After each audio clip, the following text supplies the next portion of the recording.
Hello दोस्तों, KSG Krishna YouTube channel में आपका पुनः फिर से स्वागत है। यह हमारी पॉलिटी की क्लास 3 है, जिसमें हम क्लास 1, 2 कर चुके हैं। पॉलिटी की क्लास 3 में हम लोग संविधान के बेसिक स्ट्रक्चर को देख लिए थे और लेक्चर 2 में हम अनुसूची 1 से लेके 5 तक देख लिए थे, जिसमें आज हम अनुसूची 6 से बताएंगे। यह हमारी पॉलिटी की क्लास नंबर 3 है।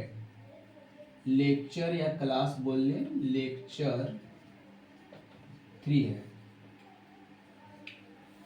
दोस्तों। इसमें हम अनुसूची 1 से लेके 5 तक बता दिए थे, जिसमें चलिए हम देखते हैं शॉर्ट में क्या होता है। अनुसूची 1, अनुसूची 1 में था भारत राज्यों का संघ है। भारत राज्यों का संघ है। इसमें 28 राज्य था, 8 केंद्र शासित प्रदेश है। इसमें सीमा की चर्चा है, क्षेत्रफल की चर्चा है, ठीक। दूसरा था वेतन, वेतन की चर्चा है। तीसरा में शपथ की चर्चा है। इसमें राष्ट्रपति, उपराष्ट्रपति और राज्यपाल की शपथ की चर्चा नहीं है। अनुसूची 4 में है राज्यसभा की सीटें आरक्षित है। अनुसूची 5 में है SC ST के लिए सीटों का आरक्षण लोकसभा में। लोकसभा में SC ST के लिए सीटों का आरक्षण है। आज हम लोग अनुसूची 6 से लेके 12 तक देखेंगे। चलिए दोस्तों शुरू करते हैं। अनुसूची नंबर 6, अनुसूची 6। अनुसूची 6 में पूर्वोत्तर राज्यों को विशेष प्रावधान प्राप्त है। पूर्वोत्तर राज्यों को विशेष प्रावधान, विशेष प्रावधान। और पूर्वोत्तर राज्य में कौन कौन से राज्य हैं? असम, मिजोरम, त्रिपुरा, मेघालय, ये जो राज्य हैं इनको विशेष अधिकार दिया गया है। इन राज्य के लोगों को विशेष प्रावधान का मतलब यह है कि जो पूर्वोत्तर राज्य यानी असम, मिजोरम, त्रिपुरा, मेघालय के जो लोग हैं, यहाँ के लोकल लोगों के द्वारा नियम कानून बनाया जाता है। मतलब यहीं के लोग खुद अपने लिए नियम और कानून अपने समाज के लिए बनाते हैं, अपने जिला के लिए बनाते हैं, और सांसद इन लोगों के कानूनों को स्वीकार करता है और उसे ले जाकर पारित करता है, और वही नियम इस क्षेत्र में लागू होता है। मतलब कि यहाँ पे जो सांसद होते हैं उनका इस पर कोई खास अधिकार नियम कानून को लेकर नहीं चलता। यहाँ के लोकल लोग ही अपना नियम कानून बनाएंगे और सरकार इसे स्वीकार करेगी और इसे पारित करा के क्षेत्र में लागू करा देगी। ये पूर्वोत्तर राज्यों के लिए विशेष प्रावधान अलग से दिया गया अनुसूची नंबर 6 में। अब आगे देखते हैं दोस्तों अनुसूची 7। अनुसूची 7, अनुसूची 7 में है 100 से 7 और 100 से शक्ति का विभाजन। शक्ति का विभाजन, इसको याद रखने का तरीका यह है, अनुसूची नंबर 100 से 7 होता है और 100 से शक्ति, यानी शक्ति का विभाजन है। यानी राज्य के पास कितने शक्ति रहेगा, केंद्र के पास कितने शक्ति रहेगी, और दोनों के पास कौन कौन सी शक्तियां रहेगी जिसमें दोनों लोग मिलजुल कर कार्य कर सकते हैं। तो शक्ति का विभाजन इसको 3 भागों में बांटा गया है। एक संघ, दूसरा राज्य और तीसरा है बौद्ध, मतलब दोनों, ठीक है। जैसे कुछ कुछ ऐसे सेक्टर है जिसमें केवल संघ ही उस पर नियम कानून बना सकता है, और कुछ ऐसे ऐसे क्षेत्र है जिसमें केवल राज्य ही नियम कानून बना सकता है, और कुछ ऐसे भी सेक्टर है जिसमें दोनों मिलकर कार्य करते हैं, उसको बौद्ध बोल रहे हैं, दोनों मिलकर कार्य करते हैं। जो संघ, जैसे मान लीजिए सैनिक भर्ती करना हो गया, एयरपोर्ट देखना हो गया, इंटरनेशनल एयरपोर्ट, बंदरगाह, ये सब देखना, इस पर नियम कानून बनाना किसका काम होता है? संघ का। और पंचायती हो गया, पंचायत पर कानून बनाना, और छोटे छोटे जो हो गए कारागार हो गया, ठीक है, इस सब पे कानून बनाना किसका अधिकार होता है? अपने अपने राज्यों का अलग अलग होता है। और बोथ में आ जाएगा शिक्षा, शिक्षा पे दोनों बना सकते हैं, जनसंख्या नियंत्रण पर दोनों नियम कानून बनाते हैं, वन्य संरक्षण पे नियम दोनों बना सकते हैं।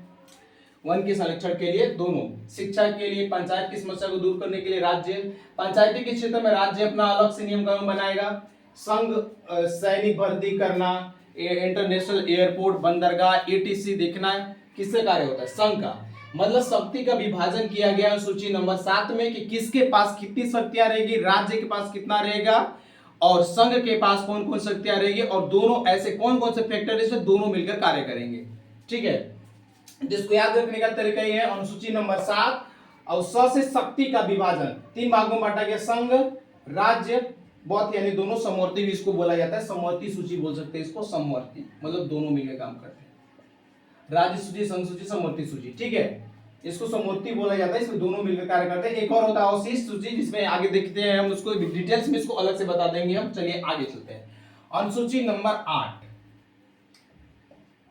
अनुसूची 8, अनुसूची 8 में चर्चा है भाषा की। अनुसूची 8 में भाषा की चर्चा है, जिसमें भारतीय संविधान में 22 भाषाओं को मान्यता प्राप्त है, जिससे भोजपुरी को मान्यता नहीं है। ध्यान रखिएगा, भोजपुरी को मान्यता नहीं है। 22 भाषाओं को मान्यता है, लेकिन जिसमें भोजपुरी को मान्यता नहीं है। हमारे भारतीय संविधान में 22 भाषाओं को मान्यता है, किंतु उसमें भोजपुरी नहीं है। अनुसूची नंबर 8, भाषा की चर्चा किस अनुसूची में? अनुसूची नंबर 8 में भाषा की चर्चा, इसमें 22 भाषा है। अनुसूची नंबर 9, अनुसूची 9,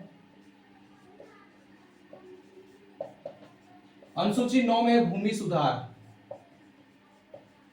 भूमि सुधार बोल सकते हैं, जमींदारी उन्मूलन बोल सकते हैं, उन्मूलन बोल सकते हैं, चकबंदी बोल सकते हैं। इस सब की चर्चा अनुसूची नंबर 9 में है। भूमि सुधार, जमींदारी उन्मूलन, सब की चर्चा हमें ध्यान रखना है अनुसूची नंबर 9 में। चलिए आगे देखते हैं अनुसूची नंबर 10।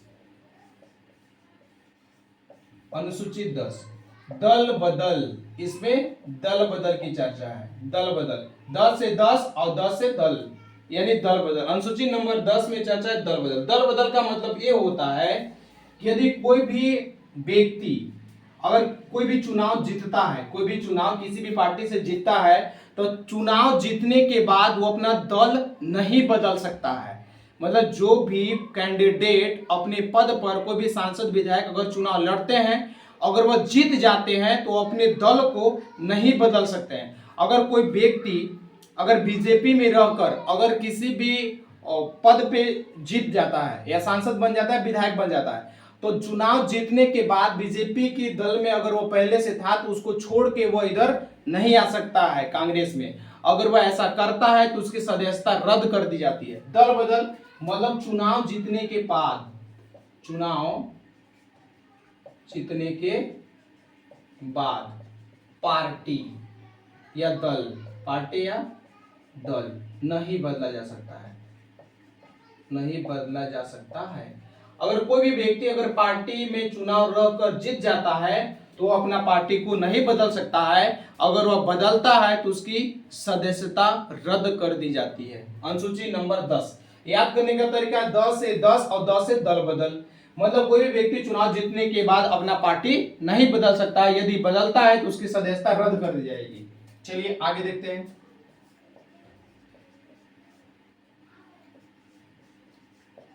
अनुसूची नंबर 11 में पंचायत की चर्चा है। पंचायत मतलब गांव की समस्या को, ग्रामीण समस्या को दूर करने के लिए, ग्रामीण समस्या को दूर करने के लिए पंचायत की चर्चा है अनुसूची नंबर 11 में। अनुसूची नंबर 12, अनुसूची नंबर 12, इसमें नगर पालिका की चर्चा है। नगर पालिका मतलब शहर की समस्या को दूर करने के लिए, शहर की समस्या को दूर करने के लिए नगर पालिका होता है। शहर की समस्या को दूर करने के लिए नगर पालिका, दूर करने के लिए नगर पालिका।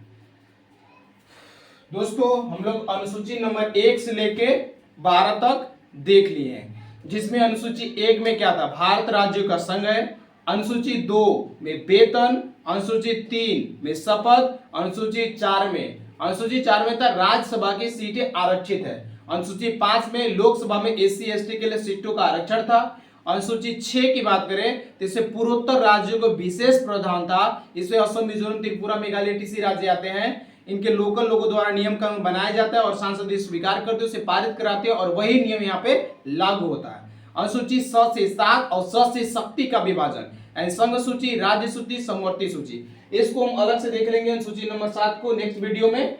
अनुसूची नंबर 8 में है भाषा, यानी से 22 भाषाओं को मान्यता प्राप्त है, जिसमें से भोजपुरी को मान्यता प्राप्त नहीं है। अनुसूची नंबर 9 भूमि सुधार, जमींदारी उन्मूलन या चकबंदी से रिलेटेड इसमें चर्चे हैं।